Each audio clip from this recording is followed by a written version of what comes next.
Hi everyone. I wanted to do something a little bit different this week, which is to really just talk to you as a social worker um, who has been a social worker for 25 years now, and a classroom teacher, a therapist, a community organizer, an activist.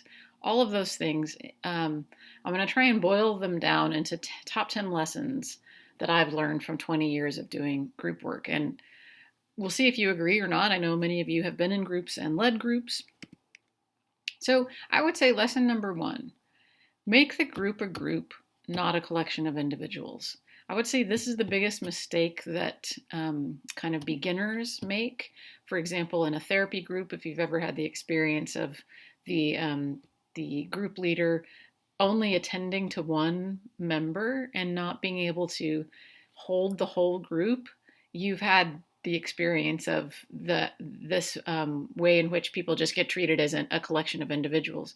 And we live in a society at this point that is ever more individualistic. People prefer to hang out on their phones in public spaces and other spaces where they might have once talked to one another.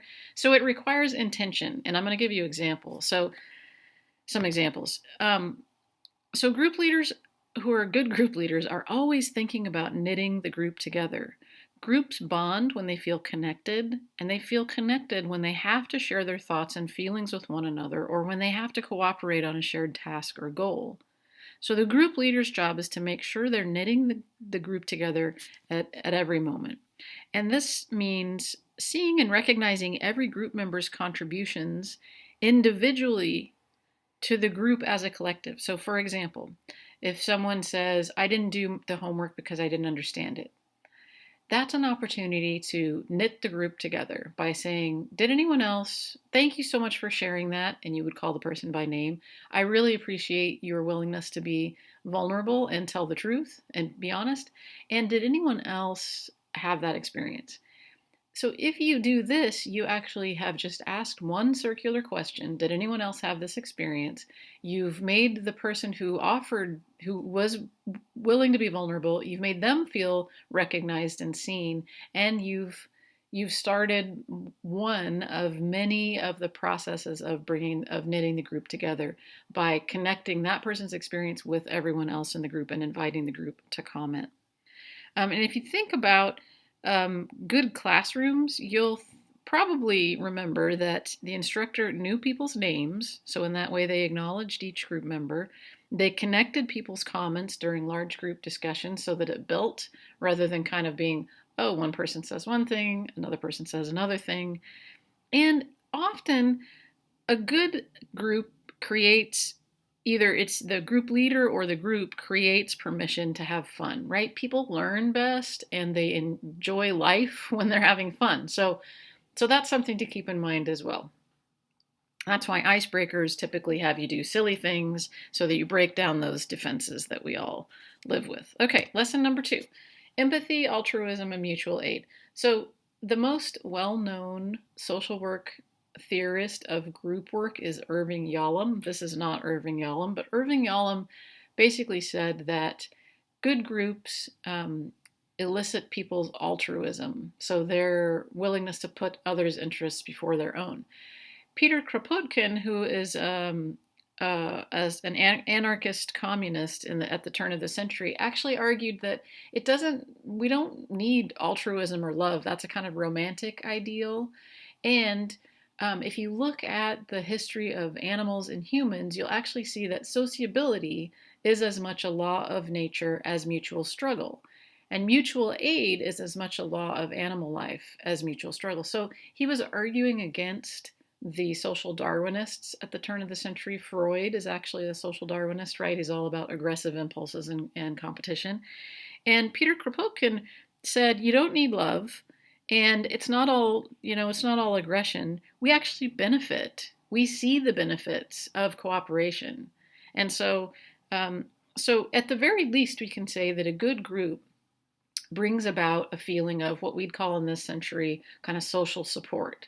But mutual aid, I think, is a nice framework. And if we think about mutual aid groups in this century, Alcoholics Anonymous, NA, like almost all those recovery groups are mutual aid groups. They don't cost anything. You get a sponsor who is basically volunteering their time. Um, Blood donations, if we think about something that's institutionalized, right? You don't get paid. You can sell your plasma, but you don't get paid to actually donate blood. And that allows all of us, or it doesn't because racism, etc. But the idea is that we pool literally everyone's blood, and that allows us to save people in emergencies. Lesson 3. This picture is a bit fuzzy, and this picture is actually from Precious Knowledge, which you've either watched or will watch this week. Lesson 3 is that marginalized groups need safety and autonomy. I have a colleague who's actually kind of I would say he is learning how to combat his own racism. And one of the ways he's doing this is by going to conferences that are typically conferences that scholars of color hold. And he's finding that he really loves the conversations that happen in people of color spaces rather than white spaces. Okay, so that's great, except that his very presence as a white person inhibits the ability of other people to actually be themselves. So this is a really, really important thing. If you don't learn anything else from this lecture, learn this. People need autonomous space. Women need autonomous space. And again, this is not to have a gender binary, but those of us who have experienced historical marginalization need spaces in which we do not have to worry about a person with more power and privilege centering their own experience. We get to then have our own experiences. And so these autonomous spaces, particularly for those of us who have experienced colonization or racism or patriarchy, we've all experienced capitalism in various ways, but marginalized people need to be able to gather in spaces with each other so they don't have to code switch or pass or worry about, as I said, those with more privilege and power. And while this may seem to go against the idea of intersectional identity, it's often necessary for groups to organize around a single aspect of identity. So this is sometimes called strategic essentialism. And it doesn't mean, for example, that if I attend a queer group, that I'm only a queer person. I bring my whole intersectional identity as a mother of a child with disability, as a working class person, as a cisgender woman, etc. But it does mean that in that space, I don't want to have to explain myself to straight people. And so this can be radicalizing because these are spaces in which identity can be reclaimed without fear of reprisal or simply having to center the perspectives of, as I mentioned, fill in the blank. So white people, straight people, cisgendered men, etc. So the outcome of Precious Knowledge suggests to me the power of this kind of organizing. And we'll be talking more about autonomous groups later in the course when we talk about social movements. Number 4, so lesson 4. If you're in a group, there will be discord and disagreement. And I love this kid. I don't know if you've seen him on the internet, but he says, I disagree with you, but I still like you as a person who is a human being, and I will treat you like that because if I didn't, it would make everything bad, and that's what lots of people do, and it's lame. Okay, so in a group, there's going to be disagreement, and that's okay. You just have to know that. It's actually a perfectly appropriate part of groups, and it's in fact part of, if you believe in a developmental model, it's a part of the developmental trajectory of groups. So if you've ever heard forming, norming, storming, and performing, that's one of the 4-stage models of a group. And so storming is the part where people actually do disagree with one another. And they have to work that out. They have to work out their disagreements and come to a place where they're able to agree to disagree and work together. Lesson 5. Check-ins, feedback, and circular questions are your friends. So these are some of the actual tools that I have found most useful. So this is from occupational therapy slideshow. So if we think about a therapy group, the therapist who's asking circular questions behaves more like an explorer or a researcher or a scientist who's out to make a new discovery. And it's assumed that everything is somehow connected to everything else.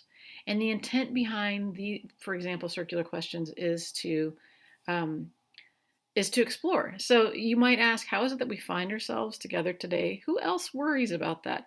Who do you think worries the most? Actually, this is a really helpful. If you've got a group of people that's very activated and defensive, if you can ask a sort of circular, a little bit removed question like, who do you think benefits the most? Who do you think worries the most? Who do you think has the biggest burden? Who do you imagine worries the least? What do you think about what mom said? These are family therapy techniques. Um, it is just amazingly productive to ask these kinds of questions. It gives people lots of permission to say things that they're sometimes unable to say otherwise. And so, if you're ever asked to start a group, I want to go back to check ins and feedback. If you do these three things, your group will go pretty well. So, you can, in every group,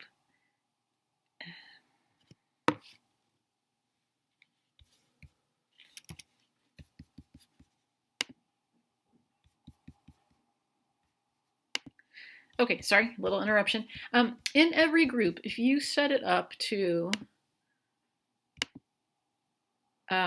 so that every person in every group session give people an equal allotted time to check in, give everyone an equal allotted time to give feedback, usually with some ground rules like using I statements, and use circular questions to knit the group together. If you do this, the group will blossom because people will know what to expect. I'm going to talk about that in a minute.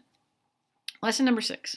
If you've ever been to a traditional AA meeting, you'll know after one meeting basically what to expect. And one of those things is reciting the Serenity Prayer. And this is a kind of a traditional AA or NA meeting format. There are other different groups that use different prayers, right? Because for some people, this prayer doesn't work. But what's great about an AA meeting or any of the mutual aid meetings that happen is that you kind of know what to expect, right? Church is the same way. If you're using a book of common prayer, you kind of know at Easter what is the liturgy going to be, right? So consistency and ritual help establish predictability. We as animals like predictability because then our amygdalas don't have to get involved and be flood ourselves with cortisol because we don't know what to expect. So groups thrive from structure and predictability because they help people to relax into a routine. And you'll see some great examples of ritual and precious knowledge. And this is why in the previous slide I talked about having predictable routines. So check-in and feedback are two of the best tools I know for any mutual aid group. This ensures that members with less awareness and self-control also will not monopolize the time, and then everyone knows that they can look forward to sharing. The way to kill a group is to have it be unpredictable, to have one person monopolize, to not have each group member's contributions recognized. Okay, number 7, trust the group process. So again, this slide is a little fuzzy. This approach assumes that without each person's knowledge and contribution, the group's ability to understand or respond to a situation may be reduced. So again, it's relying on who's in the room. If you've ever been to a party where the host is, saying, "Oh, well, I invited more people, and I was hoping more people would come," how does that make you feel as one of the people who showed up, right? My maybe the thing I learned most in the 20 years is the people who are meant to be there are there, and they have exactly the wisdom that you need. And let's say this can apply to not just their sort of collective wisdom and the idea that each person has something unique and valuable to share. It can also apply to the group leader's anxiety. Let's say you show up for a group and you forgot to bring enough supplies. If you, in the moment that you realize you've not brought enough supplies, you can do one of two things. You can go into an anxious place and be distracted and anxious and not present in the moment, or you can say to the group, as it turns out, I didn't bring enough. Do people have ideas about how we could do this? How we could still do this? Then you've trusted the group, right? You've relied on the group to help you figure out, how to get past this obstacle. So then you're not trying to do it alone. So trust the group process. If there are moments of silence, if there are conflicts, if not everyone shows up, it's really a calming and centering thing to just say, okay, well, I trust the group process. And you can even say that out loud. So I know that we're going to get through this together. It's very empowering. Okay, so lesson 8 is to predict and normalize. One thing you can be relatively certain of, we all feel inadequate and vulnerable at some point. We are human. If you predict and normalize this in a group, you allow people to show up in all their authenticity, and that's where the treasure is in a group. We all fear similar things. So if you find yourself with others who also feel these things about which we mostly feel shame, it makes us feel more connected and less alone. And this is truly the gift of a good group. And here's a Winona Ryder quote. Love that Winona Ryder from Stranger Things and other things in the past. But when you finally accept that it's okay not to have the answers and it's okay not to be perfect, you realize that feeling confused is a normal part of what it is to be a human being. If you predict and normalize in your group, it will go much better than if people feel stressed out and like they have to perform perfectly at all times. Okay, lesson 9. Sometimes none of this works, and sometimes you actually need strong facilitation for a number of reasons. So, for example, if microaggressions are happening, or if you have one group member that dominates, um, you might have to actually give some thought to structuring things so that you avoid that happening. So, this is actually a pretty short clip about a technique called brainwriting instead of brainstorming, right? And in classes, you'll often have a free write period. So, this is one of the methods that I've used and really like. If you start out with everyone writing their ideas, then you ensure that one person doesn't dominate the whole discussion or two people with their brainstorm. And finally, lesson 10. If you've done your job, the group can go on without you. So here are some characteristics of productive groups. The focus is on the here and now. Goals of members are clear and specific. Cohesion is high. Conflict in the group is recognized and explored. Members are willing to make themselves known, and trust is increased. And there's a sense of safety. Those are what you're going for. And to just end with a little story, in my second MSW practicum, which was at Wellesley College, I was asked to lead a group for young women with a diagnosis of major mental illness. And I was initially very daunted by the task. But I thought about groups I had been in that kept me coming back. And there were groups with predictable check ins, feedback loops, and clear expectations. So I set the group up in just that way. And so it was an hour-long group. There were 5 members. Each member got an allotted, I think, 5 minutes to check in. Then there were 5 minutes for individual feedback. And then sometimes we would have a more open discussion. But I did very little of the talking. I mostly had group members connect with one another. And a couple years later, I ran into an old supervisor from that placement. And to my delight, she told me that the group had continued to meet to take in new members when the old members graduated, and they still use the same structure. So it's pretty tried and true as a structure. Your group, as you're thinking about working with any group, whether it's community group, therapy group, classroom, is to hold the whole group. And if you do that, and if you think about these goals, the group should be able to last, it should be able to outlast you, with each member relying on the wisdom and contributions of each other member. So I hope this has been helpful. I hope you enjoy watching Precious Knowledge and discussing a little bit what you liked about the group work that you saw. And I hope you all have a good week.